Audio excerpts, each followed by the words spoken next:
Merci Jean-François, on est de retour dans la zone Country Rock et j'ai le plaisir d'avoir avec moi Pierre-Paul Bézile-Lacasse de Lacasse et Associés. Et encore une fois, en ce mardi, en fin d'après-midi, on va parler finances. Bonjour Pierre-Paul. Bonjour Denis. On parle finances, mais ces temps-ci, on entend encore parler beaucoup de récession. J'aimerais qu'on en parle.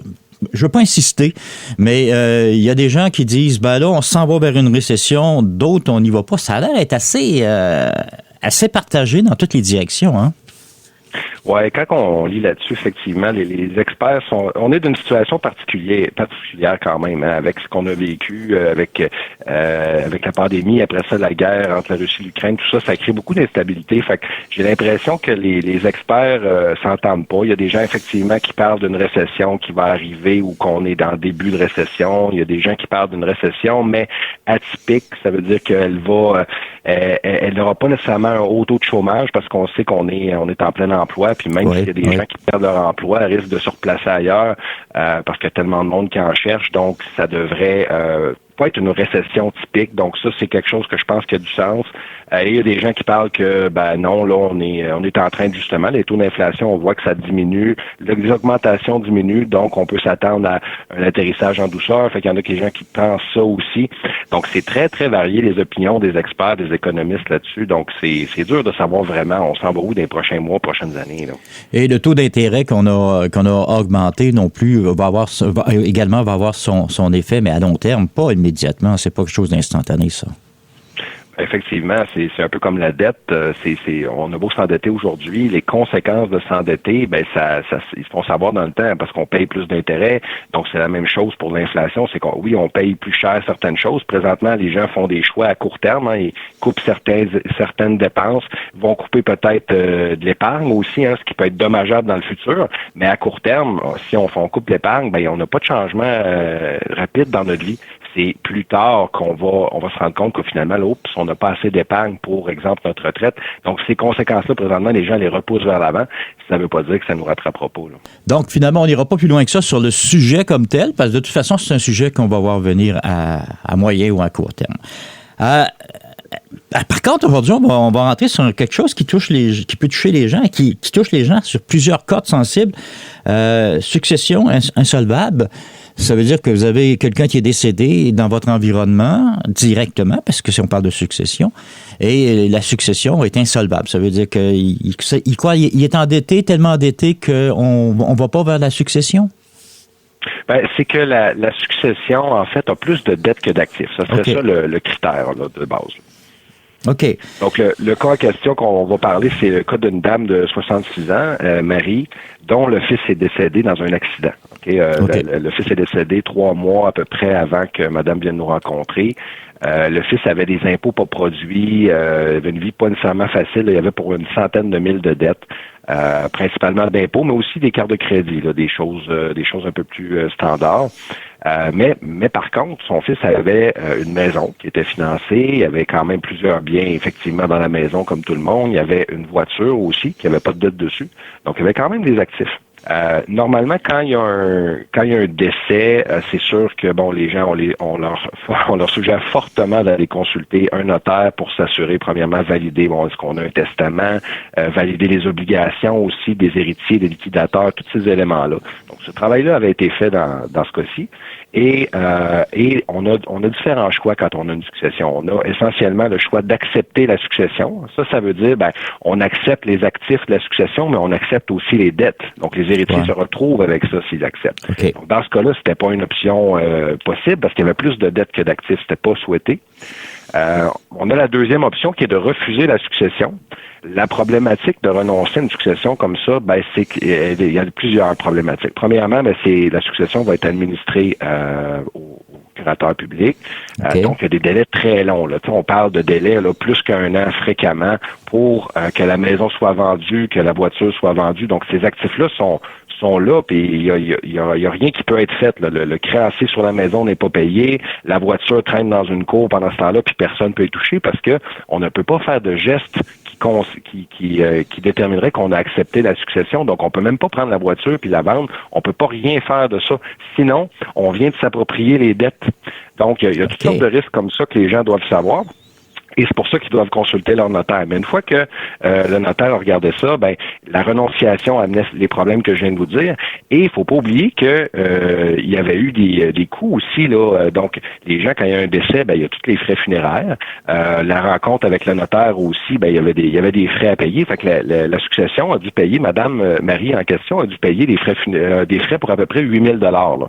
Donc elle avait engendré des frais pour éventuellement décider si elle renonçait à la succession. Donc, nous, à la place, on est arrivé avec une autre solution qu'on discute là, fréquemment avec les notaires, qui est de prendre la succession et de la mettre en faillite. Qu'est-ce que ça fait, en fait?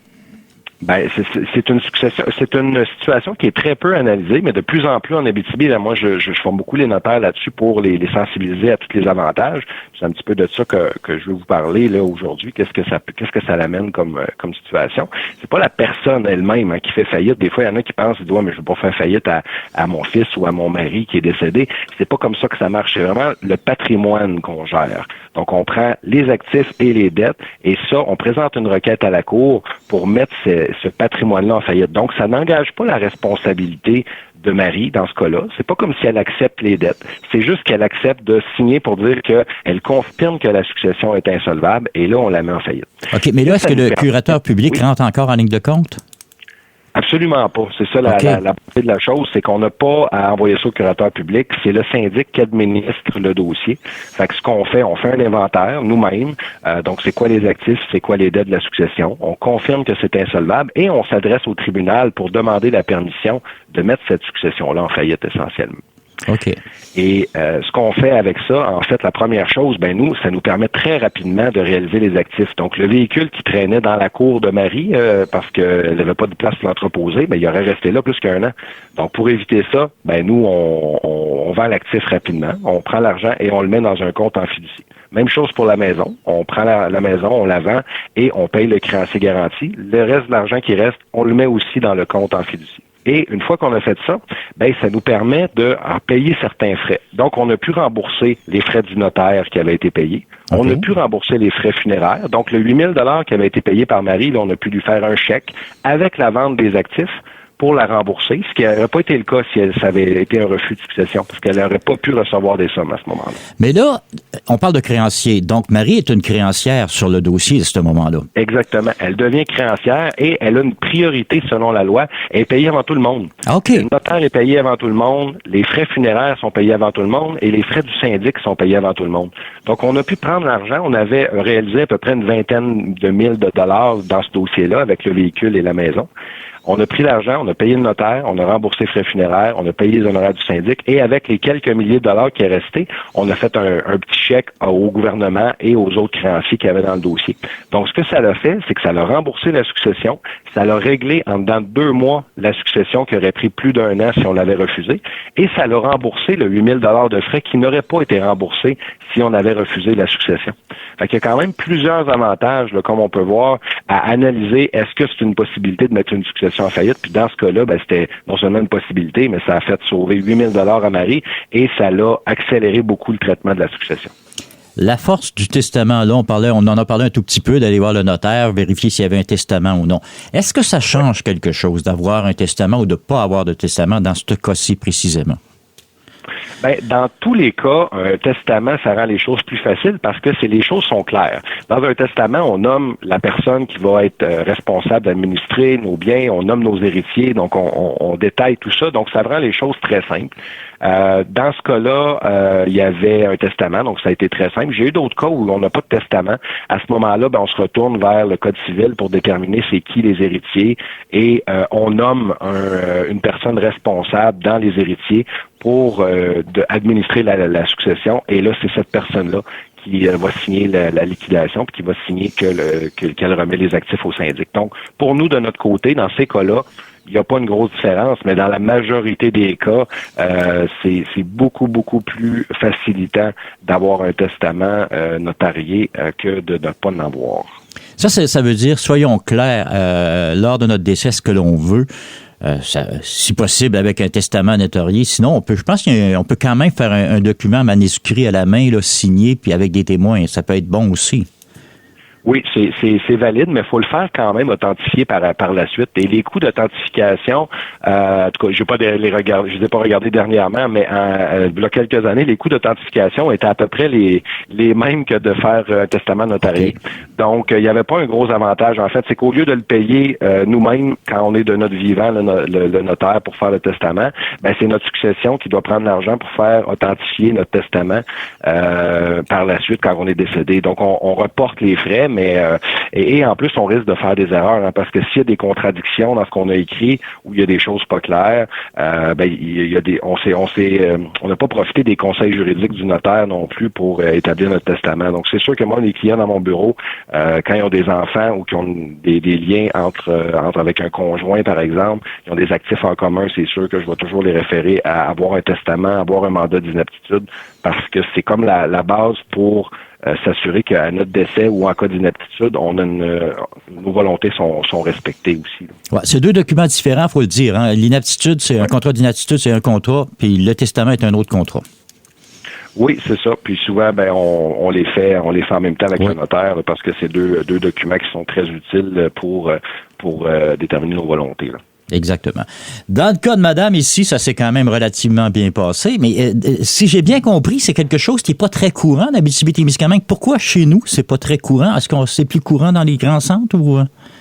En fait, c'est pas courant du tout partout au Canada. Okay. C'est quelque chose qui est pas courant. Pourquoi? C'est que, à la base, les notaires ne sont pas formés sur cette solution-là dans le cadre de leur formation de notaire.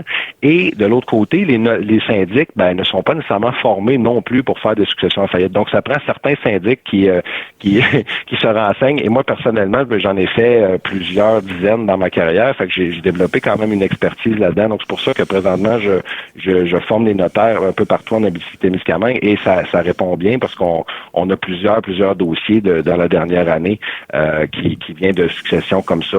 Des fois, c'est pour protéger les héritiers qui auraient peut-être commis des gestes d'acceptation. Ça, c'est un élément particulier aussi qui est très problématique quand on fait certains gestes. Donc, la faillite vient protéger un petit peu. Et des fois, c'est pour accélérer la liquidation des actifs. Avoir droit aussi, comme dans ce cas-là, les héritiers voulaient récupérer des éléments dans la maison. Là, il y avait des actifs dans la maison. Mais si on refuse la succession, il faut tout laisser ça là. Là, il faut consulter son notaire sur quel bien on peut prendre. Mais il y a plusieurs biens qu'on ne peut pas toucher.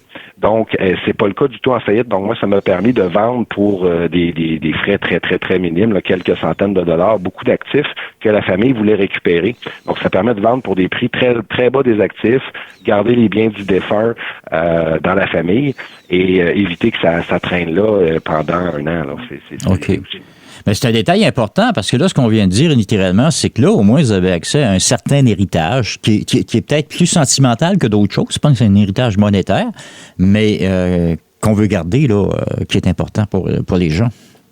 C'est exactement ça. Puis des fois, les gens ont des biens des fois dans un container là, qui est rempli de stock, mais que personne ne peut toucher parce qu'on est en train de refuser une succession. Oui. Alors là, on vient de régler ces problèmes-là aussi. On peut prendre le container, le vendre à des membres de la famille, on fait un petit appel d'offres et puis on vend les actifs, puis c'est réglé. Là. Fait que, en fait, c'est des façons de régler beaucoup plus rapidement la liquidation des actifs de façon transparente. On avise tout le monde de ce qu'on est en train de faire et de ne pas être responsable des dettes, ce qui est le plus important là-dedans, parce que quand les gens sont responsables des dettes, là on est dans le trouble.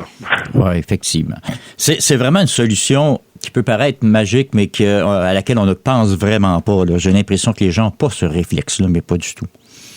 Non, pas du tout. Puis c'est souvent les notaires qui vont nous appeler parce qu'on leur a parlé de la solution. Ils l'analysent avec nous à savoir est-ce que c'est une bonne solution dans le contexte. Mais c'est ça, des fois les gens c'est un notaire de l'extérieur parce que la personne vient d'ailleurs.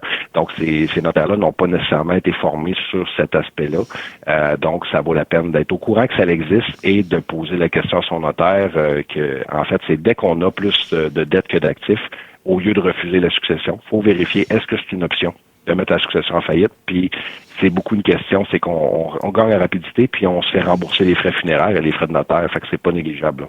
Hey, effectivement. Pierre-Paul, on rappelle aux gens les coordonnées pour vous rejoindre?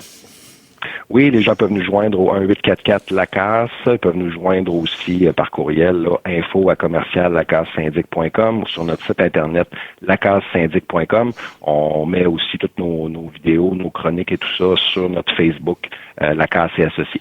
Merci beaucoup, Pierre Ponne, encore une fois, d'avoir pris le temps de venir jaser avec nous. Ce fut vraiment très instructif. Merci, Denis.